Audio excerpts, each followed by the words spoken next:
कि हम टाटा नैनो को लेके क्या पहाड़ों पे जा सकते हैं, पहाड़ों की रोड ट्रिप कर सकते हैं, जैसे कि हिमाचल प्रदेश हो गया, उत्तराखंड हो गया, north east side Leh Ladakh हो गया, जहां भी पहाड़ है इंडिया में या पूरी दुनिया में। ब्रेकिंग का मेन ध्यान रखना है क्योंकि नैनो में ये दिक्कत आती है ब्रेक फेल होने की पहाड़ों में ज्यादातर।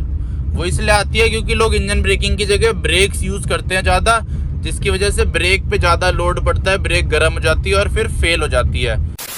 तो स्वागत है यार आप सभी का एक और नए दिन में। अभी टाइम हो रहा है सुबह के 7 बज रहे हैं और फिलहाल अपनी नैनो को लेके निकल चुका हूँ मैं पेट्रोल पंप जाने के लिए, क्योंकि यार इसमें तेल बहुत ही ज्यादा कम हो चुका है। 1 डंडी तेल बचा है बस इसमें, ये देख लो, ओनली 1 डंडी लेफ्ट।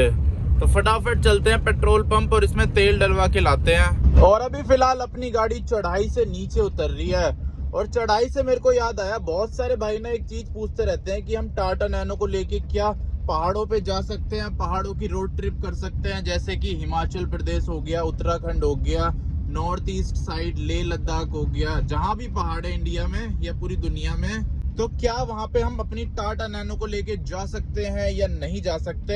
तो वही मैं आपको बताऊंगा इस वीडियो में। इस वीडियो को देखने के बाद आपको पता चल जाएगा कि आप टाटा नैनो को लेके पहाड़ों में जा सकते हो या नहीं जा सकते। वैसे अगर मैं अपनी बात करूँ ना, मैं नैनो को लेके जा रखा हूँ पहाड़ों पे, तो इसीलिए मेरे को पता है कि ये पहाड़ों में कैसा परफॉर्म करती है। लेकिन बहुत सारे भाई नहीं लेके गए ना, और बहुत सारे लोगों ने मेरी वीडियोस देख देख के नैनो खरीदी है, तो उनका भी ये डाउट रहता है कि क्या हम इसे लेके पहाड़ों में जा सकते हैं, मसूरी वगैरह, उसके अलावा और भी जो पहाड़ है, नैनीताल, मतलब पूरी दुनिया के पहाड़। तो नैनो को यार आप आराम से चला सकते हो पहाड़ों में बिना किसी दिक्कत के, एकदम आराम से चढ़ जाती है ये।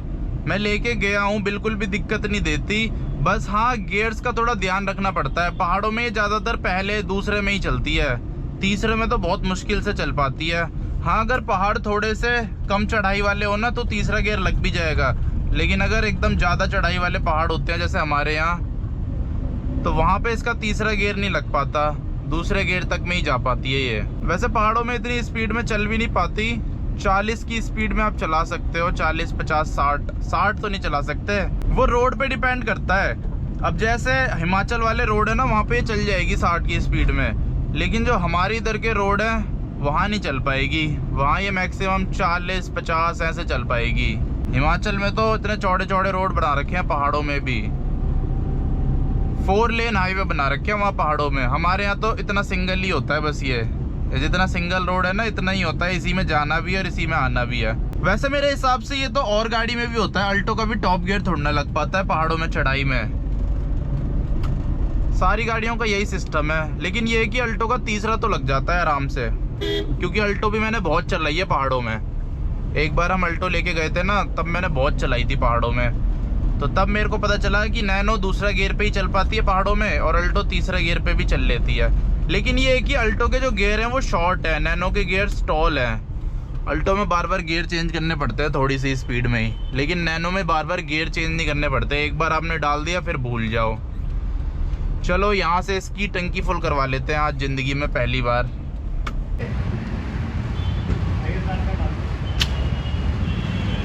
तो फाइनली यार नैनो फुल करवा दी मैंने, ये देख लो 1078 रुपये का तेल आया इसमें, इतने में फुल हो गई। इसका मतलब इसमें पहले से था, क्योंकि अगर इसमें पहले से नहीं होता तो ये शायद 1200 रुपये के आसपास में फुल होती। सामने वाली गाड़ी में तो बड़ी जल्दी भर गया तेल, 500 का ही डलवाया क्या इन्होंने।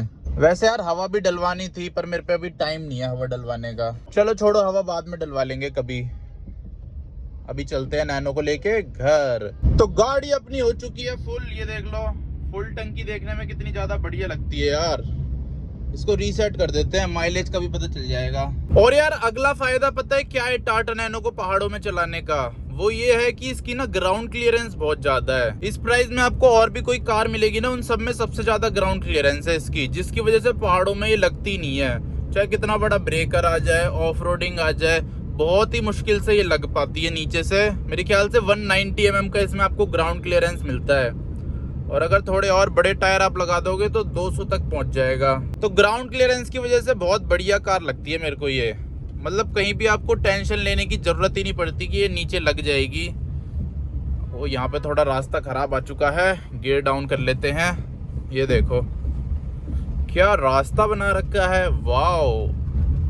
लग रहा है हम अमेरिका में चल रहे हैं, लग ही नहीं रहा कि दिल्ली में चल रहे हैं। अमेरिका बना दिया है लोगों ने दिल्ली को। और ना मैंने एक रील देखी थी एक बार, नॉर्थ ईस्ट में कोई स्टेट है, वहाँ पे बहुत सारी नैनो है, वो भी पहाड़ी वाला एरिया है, और वहाँ इतनी नैनो है, हर थोड़ी थोड़ी दूर में आपको नैनो दिखेगी। एक इंस्टाग्राम पे आ रही थी शायद, या फिर यूट्यूब पे आ रही थी।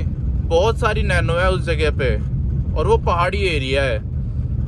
तो इससे आप अंदाजा लगा सकते हो, जब पहाड़ के लोग नैनो ले रहे हैं तो इसका मतलब पहाड़ में तो चलती ही होगी, वरना फिर क्यों लेते लोग। गाड़ी ये कहीं भी चल सकती है, जहाँ एक नॉर्मल कार जा सकती है ना, वहाँ ये जा सकती है नैनो अपनी। जहाँ नॉर्मल कार नहीं जा सकती, वहाँ ये भी नहीं जा सकती। और यार एक और पता है इसका क्या फायदा है पहाड़ों में? पहाड़ों में रोड तो पतली पतली होती है, तो ये गाड़ी ना बहुत ज्यादा कम स्पेस में ऐसे गोल गोल घूम जाती है, यू टर्न ले लेती है। तो एक ये भी बहुत तगड़ा फायदा है इसका पहाड़ों में। आपको ज्यादा स्पेस नहीं चाहिए होता, छोटे से रोड पे आप यू टर्न भी ले सकते हो, मोड़ भी सकते हो, कुछ भी कर सकते हो इस गाड़ी के साथ, क्योंकि इसका टर्निंग रेडियस कम है ना, तो उसका फायदा मिलता है इसको बहुत ज्यादा। और अगला फायदा नैनो का ये है पहाड़ों में, कि ये पहाड़ों में भी ना अच्छी खासी माइलेज दे देती है। 15 की माइलेज तो दे ही देगी आपको पहाड़ों में। वैसे आपको लग रहा होगा कि पहाड़ों में तो माइलेज और ज्यादा कम देनी चाहिए, लेकिन 15 की ये कैसे दे रही है? तो वो इसलिए दे रही है क्योंकि पहाड़ों में ना इसका एसी बंद करना पड़ता है, और एसी बंद करके जो थोड़ी बहुत माइलेज बढ़ती है वो पहाड़ों की वजह से कम हो जाती है, चढ़ाई में चढ़ने की वजह से। क्योंकि ना नैनो में ना आप पहाड़ में एसी चला के नहीं चढ़ा सकते, एसी चला के तो फिर ये बहुत ज्यादा मुश्किल से चढ़ेगी पहाड़ में। इसीलिए पहाड़ में एसी ऑफ करके ही चलानी पड़ती है। पहाड़ में तो भूल ही जाओ कि इसमें एसी भी है। और ये सिर्फ इसके साथ नहीं है, छोटे इंजन की जितनी भी गाड़ियां होती हैं सब में ही होता है ये। 800 सीसी, 600 सीसी, 700 सीसी, 1000 सीसी का नहीं पता मेरे को, क्योंकि मैंने 1000 सीसी चलाई नहीं है कभी पहाड़ों में, पर 800 सीसी तक तो मैंने चलाई है। अल्टो 800 चलाई थी, तो उसका भी सेम ही सिस्टम है। लेकिन ये है कि उसमें फिर भी थोड़ी थोड़ी पावर तो रहती है, क्योंकि इससे ज़्यादा पावर है उसमें, लेकिन इसमें तो बहुत कम पावर हो जाती है। फिर तो आपको पहले गियर में ही चलानी पड़ेगी पहाड़ों में, अगर एसी चला के चलाओगे। फिर तो तीसरा गियर नामुमकिन ही लगेगा, मैक्सिमम लगेगा तो दूसरा गियर लगेगा।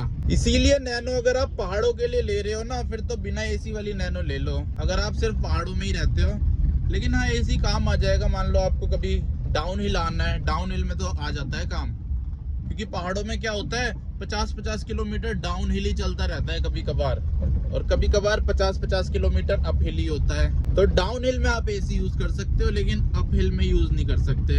अप हिल में रिस्क भी है, क्योंकि हो सकता है कहीं पे ज्यादा ही चढ़ाई आ जाए, आपकी नैनो रुक जाए और पीछे जाने लग जाए।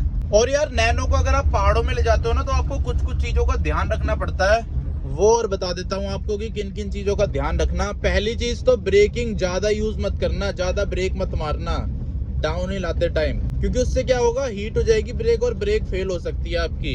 नैनो में ये बहुत इशू आता है ब्रेक फेल होने का। तो उसका जो सोल्यूशन है वो ये है कि आप इंजन ब्रेकिंग ज्यादा यूज करो। इंजन ब्रेकिंग कैसे यूज करते हैं, और जिन लोगों को इंजन ब्रेकिंग यूज करना नहीं आता वो यहाँ से सीख लो, ड्राइविंग स्कूल से। वैसे तो शायद इनको भी नहीं आता होगा इंजन ब्रेकिंग यूज करना, पर हो सकता है आता भी हो, कुछ कह नहीं सकते। इजी होता है यार, अभी बताता हूँ आपको कैसे यूज करते हैं। पहले यहाँ पे थोड़े कर्व है ना, इन कर्वों को पार कर लूँ मैं। ये देखो कितने कर्व है यहाँ, पहाड़ों जितने कर्व है यहाँ।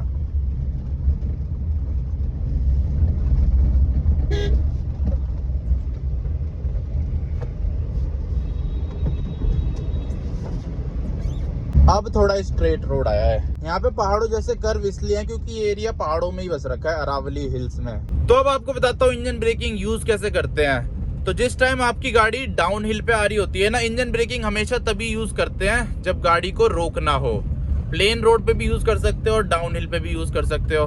तो उसमें क्या करना होता है, मान लो आप डाउन हिल कर रहे हो और आपकी गाड़ी तीसरे गियर पे चल रही है, तो आपको एक गियर छोटा डालना होता है। मेरे हिसाब से इंजन ब्रेकिंग के लिए ना पहला और दूसरा गियर ठीक होता है, तीसरे गियर में कभी भी इंजन ब्रेकिंग मत करना।